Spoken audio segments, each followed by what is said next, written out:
Hey everyone, RogueGold here, welcome back to the Division 2, and today, are we back? Now, I'm not trying to start a narrative on my own here, but many people are asking that question right now in relation to the game. I'm recording this video on a Friday, and over the course of this past week, we've had a ton of different reveals, including the new Battle for Brooklyn DLC, the new season coming to the game alongside it next month with new gear, exotics, and more. By the way, I have videos covering all of those news things here on the channel, in case you missed out. But even just this morning, the developers did a stream in which they were going over the new test server, and among other things, it was confirmed that one-strap backpacks are returning from the Division 1. And so yeah, earlier today, the Year 7 Season 1 PTS, or public test server, opened up. I've gotten to play it, and in this video I really just wanted to share some of my first impressions and discuss the buzz that this season is getting right now. Now listen, looking at this realistically, there is a lot going for this update already. It's delivering a new DLC that's guaranteed to generate hype. Clearly the decided theme for this season is Division 1 nostalgia. We see that coming in terms of the new mechanics, the new gear they're adding, the apparel features like with the backpacks we just talked about, but I suppose that is a question for a future day. We're going to take a look at all of this now, and if you don't want to miss any of my future Division 2 coverage, there's going to be a lot leading up to the release of this new season next month, then be sure to subscribe if you're not already. But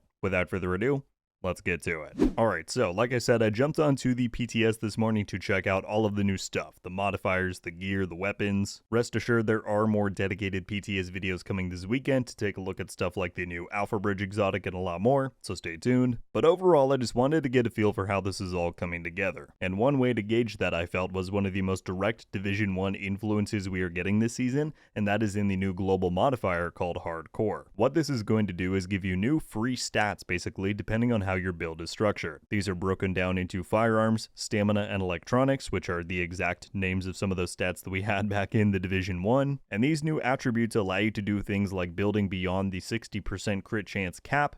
You can have active skill cooldown reductions when you use a other skill. Basically, there are different tiers of these bonuses that your build can unlock. The core attributes that you have on your gear sets a baseline for which of those bonuses you have unlocked by default, but you can then progress higher in these tiers during combat by defeating certain marked enemies. The hostile modifiers that we're getting this season are denoted in red, blue, and yellow. Each of those marks correspond to a buff that you can read within the modifier menu here, so those enemies that you're facing will be more powerful. However, defeating them then nets you energy that goes into filling that firearms, stamina, and electronics bar. The standout this season, in my opinion, are the active modifiers. There are 5 of them, and in many ways these are very reminiscent of the signature skills or ultimate abilities from the Division 1. For example, the assault link here maxes out your firearms bar upon activation. It also then multiplies the damage bonuses that you get from that, while also multiplying any of the passive modifiers that you have equipped. However, it then brings in a group functionality, which is just like the links from the Division 1 back in the day. Nearby allies will also get their firearms score boosted, and activating this near allies will reduce your cooldown once the period ends. You hardly even need it though, right? The reset timer on this thing overall is very quick at 60 seconds, and really that just means that these links are going to be the cornerstone for combat this season, right? That is just the DPS one. There are similar active modifiers here for the armor ones, the skill bonuses. There's 2 others then for more just general options as well, right? If it's not evident from these modifiers alone, this season is going all out on nostalgia. You have these modifiers. You have stuff like the Pecan, which was an exotic LMG from the Division 1 returning basically in full form. You have 2 exotic items which are taking inspiration from the Alpha Bridge gear set and the Nimble talent from the Division 1. Again, like we talked about, we have one-strap backpacks, which was a feature of the Division 1 that players have been asking for in the Division 2 for years. And so yeah, people are excited. The thing is though, nostalgia is powerful, but it only works for a limited amount of time, right? There has to be substance and stuff beyond just the nostalgia. And that is my main curiosity, right? This DLC that we're getting was going to bring people back to the game regardless. But how do the developers then follow that up in Year 7 Season 2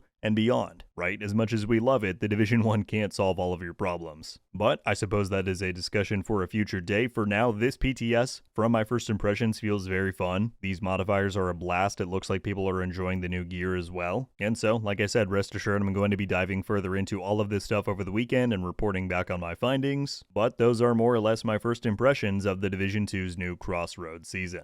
That is going to do it for today's breakdown, y'all. I sincerely appreciate you all tuning in. Also, if you watched my live reaction to the developer's stream this morning. That said, I would love to gauge some of your guys' thoughts on everything that we're seeing with the game right now. What are your impressions of all of the big nostalgia elements that the devs are bringing in with this update? In your own circles, do you see people being interested in returning to The Division 2 because of this or the DLC? And if so, do you think they're actually going to be hooked long term, or is this more of just a, there's nostalgic stuff, I'm gonna jump back in for a while? Let me know all of it. I'd be very curious to hear. That's all I've got for you today, though. Thank you all so much for watching. I'll see you in the next one. RogueGold. Out.